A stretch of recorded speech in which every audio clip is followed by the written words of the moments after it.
Without doubt, one of my most requested video topics is something the requesters call T-dropping. I think what most of them are referring to isn't really T-dropping at all. T-dropping does occur in English, but only under very restricted circumstances, as in next month, first person, and historically, Christmas. Most native speakers aren't even aware that they do this. No, I think the viewers who want me to discuss T-dropping are referring to something else. T, which is one of the most commonly occurring sounds of English, is also one of its most mercurial. People may think of it as sounding like t, but often it doesn't at all. For example, especially in American English, T at the end of a word is often formed by the tongue tip, but you don't hear any t release at all. That's right. That's right. That's right. That's right. That's right. That's right. That's right. That's right. That's right. That's right. That's right. I think that's right. North Americans are also well known for their T flapping, also known as tapping. Inside a word, this happens between vowels, as in city. Here the T is manifested not as t as it is in my accent, city, but as a voiced flick of the tongue tip known as a flap, or more accurately, as a tap. For this to happen, the following vowel has to be weak with no stress at all, which is why it can't happen to the first T in appetite, because that vowel I isn't weak, so it's not appetite. And the preceding vowel can be followed by an sound, so you get flapping in 30, 40, and artist. Cases with N, like center and international, are a bit more complicated and we don't need to talk about them today. Americans can also flap T on the end of a word when the next word starts with a vowel. For example, not only, turn it off, right angle, .org. British accents, on the other hand, are famous for transforming T even more drastically. I'm referring to glottaling, which means pronouncing the T as a glottal stop, where the vibrating vocal cords or folds slow right down into vibrations with lots of contact, otherwise known as vocal fry, and can even be held tightly together, briefly stopping the breath altogether. Interestingly, British glottaling can happen exactly where American flapping can happen. So, not only, turn it off, right angle, .org, and also city, 30, artist. Now for many viewers, those pronunciations will be setting off alarm bells from their social radar. This is because, unlike American flapping, which everyone does, British glottaling is, surprise surprise, woven into the class system. Doing it before a vowel inside a word is associated with certain broad urban accents, like those of Glasgow and of course London. I'm not really a motivational words kind of gal. You can be the most talented person on the planet. Stories and writing. I'm only 35. People think that I'm calculated. And more importantly, I've been a signed artist. But that's not me being self-deprecating. And when I was younger, the same low-class associations were also attached to glottaling word final T before a following vowel. Not anymore. This is Paradox by Prada. Take your refill. Turn it off. A profound influence not only on French art. But this isn't just about economics, which we will get onto later. Coming back, this room was quite important to me in what I was doing. A few months ago, I bought a Tesla Model 3, but I don't get as much pleasure from it as I once did. And there's another phonetic context where glottaling has long flown under the social radar without setting off any alarms. This is before many consonants, as in my pronunciations of Great Britain, at first, get back, .com, atmosphere, football. This kind of glottaling not only gets a free pass in Britain, but is also found in other parts of the world, including North America. .com, atmosphere, football. These are all possible there. Speakers can make a tongue or lip closure at the same time as the glottal stop, but often it's just the glottal stop. Brits and Americans also happily use glottal T before syllabic N. That's where the consonant N forms an entire syllable without any vowel, as in Britain and certain or certain. It's the absence of the explosive t release that makes people think of this T-glottaling as T dropping, but we crucially preserve that brief period of silence as the T. If it wasn't there at all, then we'd have grey Bryn, atmosphere and .com. So American English does have some T-glottaling, although it's more noticeable in British accents. Conversely, by the way, you can hear some flapping or T-voicing in British accents. In 1947. But in the rest of this video, I'm going to be looking at ways in which the Londonish type of T-glottaling has been spreading in the speech of many younger Americans, spreading to places where American English traditionally does flapping, namely before a vowel.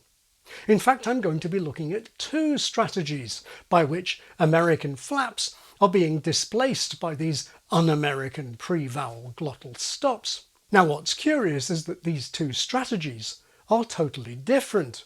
In fact, virtually the opposite of each other. But they produce the same Londonish result. And in linguistics, when changes take place that are structurally quite unrelated, but which bring about the same results, it's technically termed a conspiracy. I'll describe these two apparently conspiring phenomena, and you can make up your own mind as to whether it's just a coincidence, or if you think something coordinated is going on, or that I've got the facts wrong.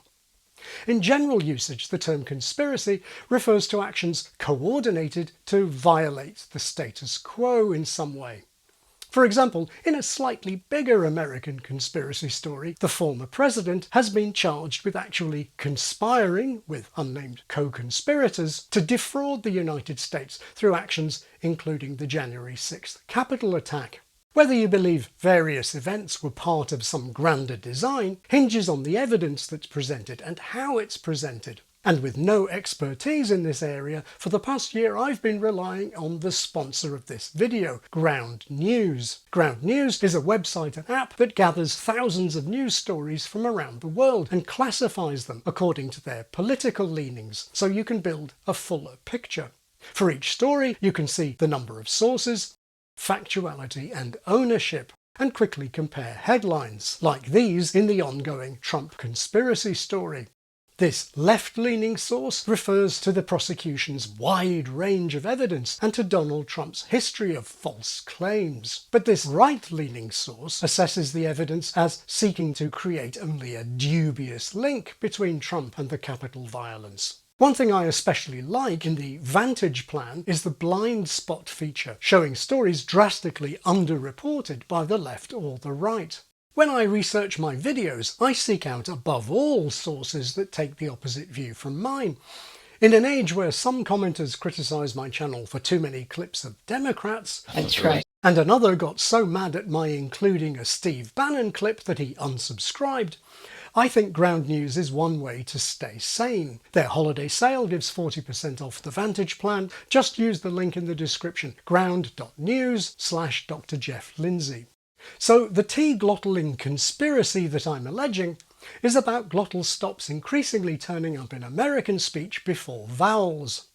This kind of thing has been previously described as occurring in New York City and African American English, but here we'll be looking at younger speakers who seem otherwise general American. So what are these two counts of glottal conspiracy? The first involves the undermining of syllabic N. I referred before to the way that both Brits and Americans can use glottal T in words like Britain and certain. That is immediately before syllabic N. Now, for some years, younger speakers on both sides of the Atlantic have been unpacking syllabic consonants. In other words, putting back in the vowel indicated by the spelling and which presumably used to be pronounced. So I hear lots of speakers younger than me, and lots of speakers are younger than me, saying certain and important. Compare my pronunciation of this word with the pronunciations of the young teachers from England that I interviewed in my last video. Would you say it's got better or it's gotten better? it's gotten better. I've gotten a bit of a cold. I think it's important. We get this unpacking of syllabic N not only after T, but also after D, for example in words that I would pronounce garden and didn't. We're trying to work outside in the garden. Garden. That doesn't necessarily mean that they didn't. I love sound changes like this because they show such changes aren't about young people being lazy. As I discuss in my book, a lot of the pronunciations in modern SSB are strengthenings of what was weak in old RP. More importantly for this video, the same unpacking of syllabic N can be heard in America, giving, for example, not garden, but garden. Now, the exact identity of the inserted vowel is open to discussion. Some may identify it as schwa, some as the vowel I, as in kit, and some as so-called barred I. For simplicity in this video, I'll just stick to the kit symbol. Thousands of threatened Canadian swallows. Threatened.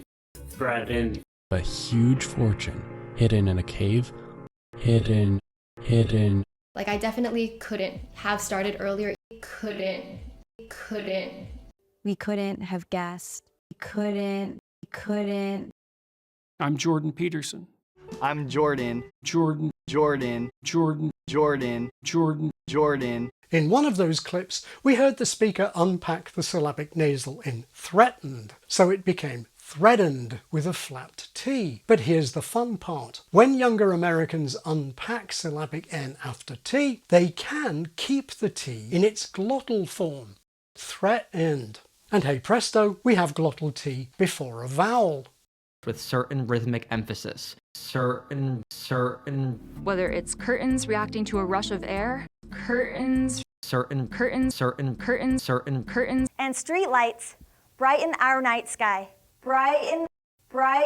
And also shorten or lengthen the caption. Shorten. Renfield has been badly beaten at the asylum. Beaten. On a trip to New Mexico, I heard from the same young guy, Cottonwood, Off the Beaten Track, and of course George R.R. Martin. And for anyone who wants to complain about younger speakers lazily dropping their T's, remember that the glottal T isn't what's new here at all. That's well established in certain and important. What's new is the vowel that younger speakers are putting back in after it. And now to the other part of the conspiracy.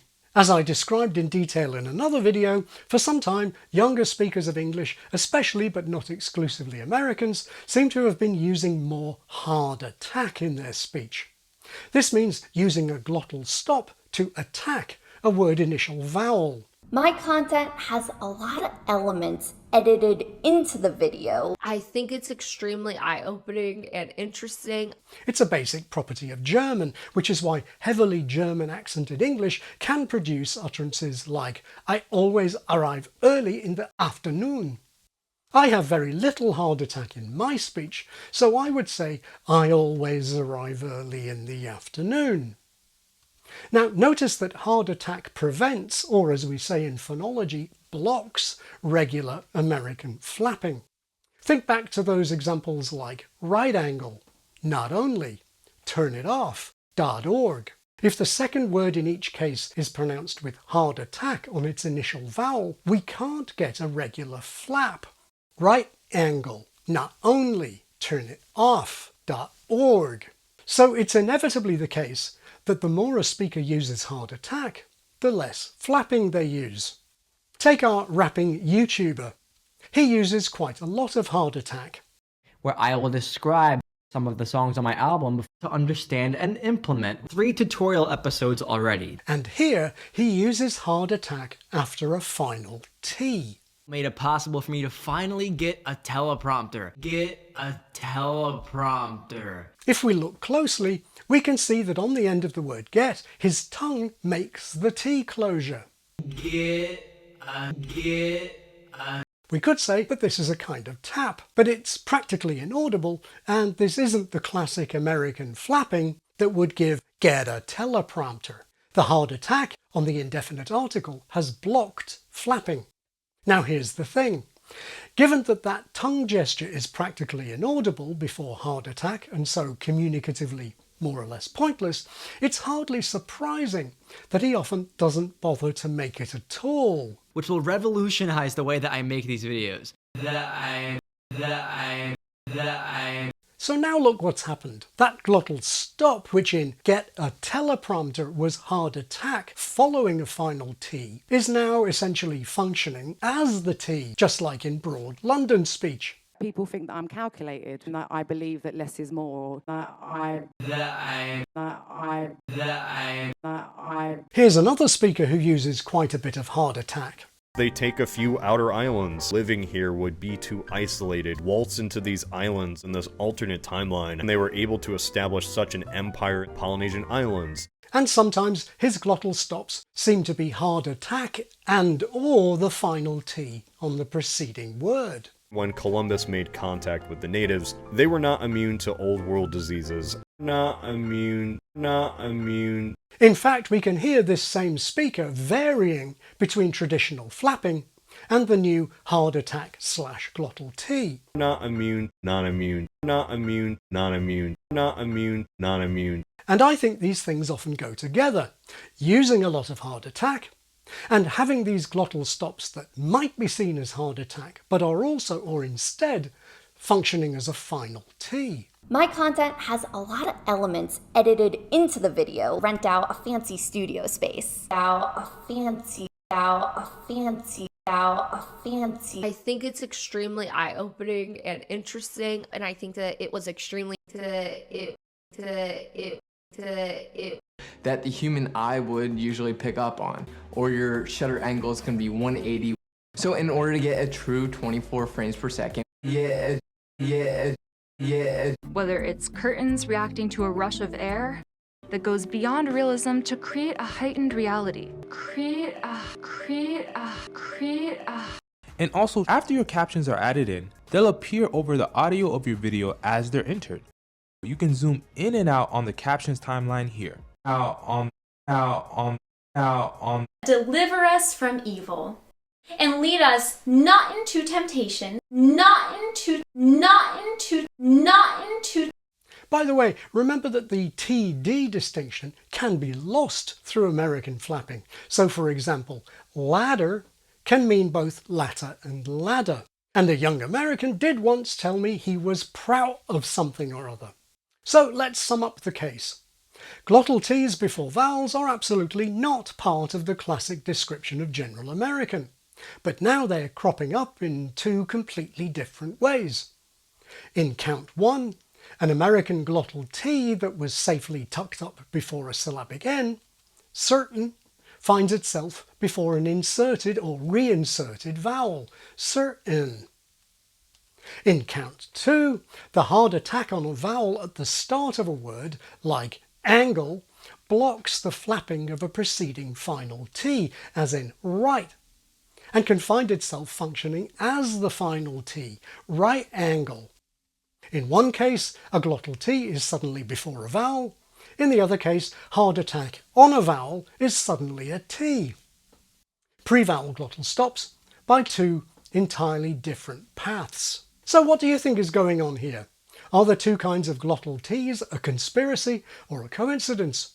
Are speakers in some sense producing them on purpose?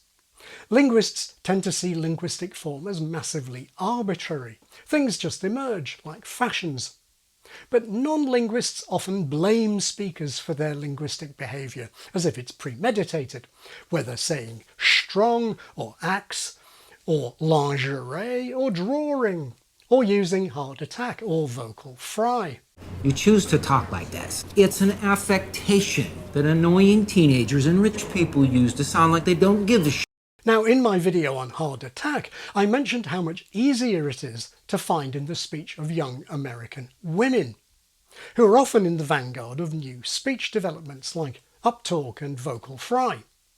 So I'd expect to find the morphing of initial hard attack into final glottal T especially common in the speech of young American women. Indeed, you can find published work suggesting that American glottal T is more of a female thing. However, the same article mentions a male bias, at least in Vermont. That was back in 2006.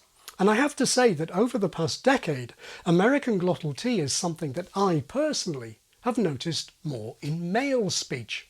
The giant canister of liquid nitrogen to see if when I pour it in the ocean, what actually happens. What happens when I put oleic acid on one of them? But what if your glass was over 34 feet above you? So let's talk about what a neutron star actually is. That is awesome. That is a lot of mirrors. So to test this magnet out, there's another set of mirrors right here. Set the mirrors up at right angles like this. 5% of the total meteorites that hit Earth, gravity is pushing it in more and more together. 45 feet of height above me. So he's just biting the straw right now. And don't forget, I'm taking pre-orders. I'll mark it with kind of a dot or an arrow. Brilliant.org. Here in Britain, as I mentioned earlier, the heaviest use of glottal T is characteristic of broad accents, and a lot of people look down on it in a way they don't on American flapping.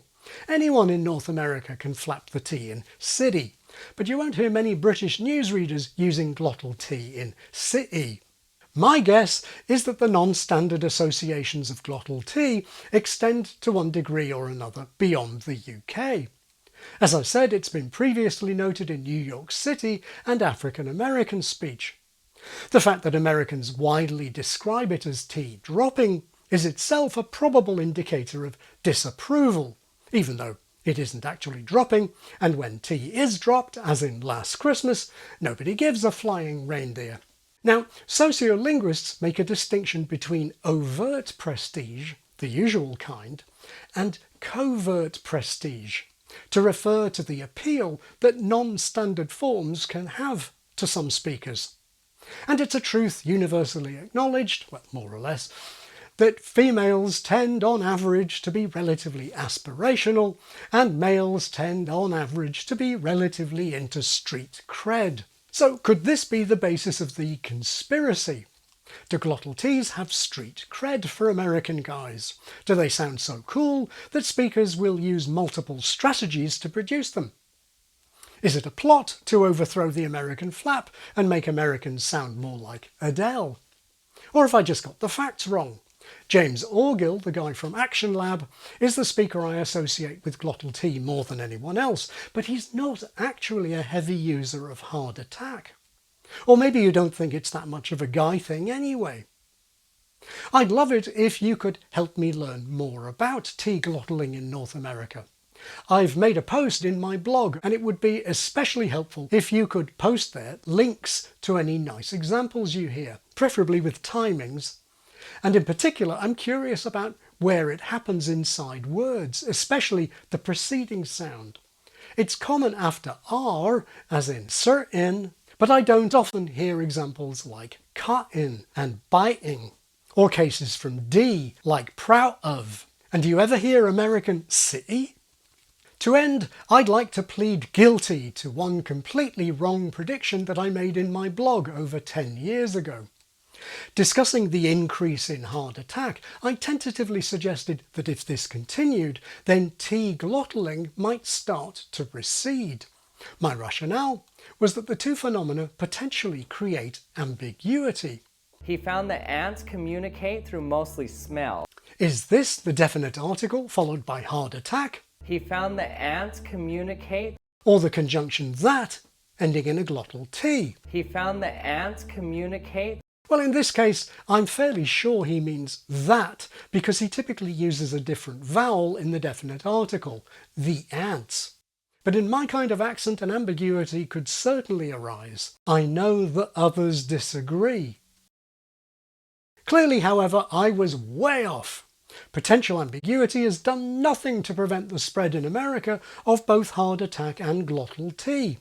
In fact, in examples like the following, we get in one short phrase hard attack and both kinds of glottal T. The art of rap is very similar to the art of making an argument. The art of rap is very similar to the art of making an argument. And I think that it was extremely important. To create a heightened reality where your ears and mind are playing tricks on you. To create a heightened reality where your ears and mind are playing tricks on you.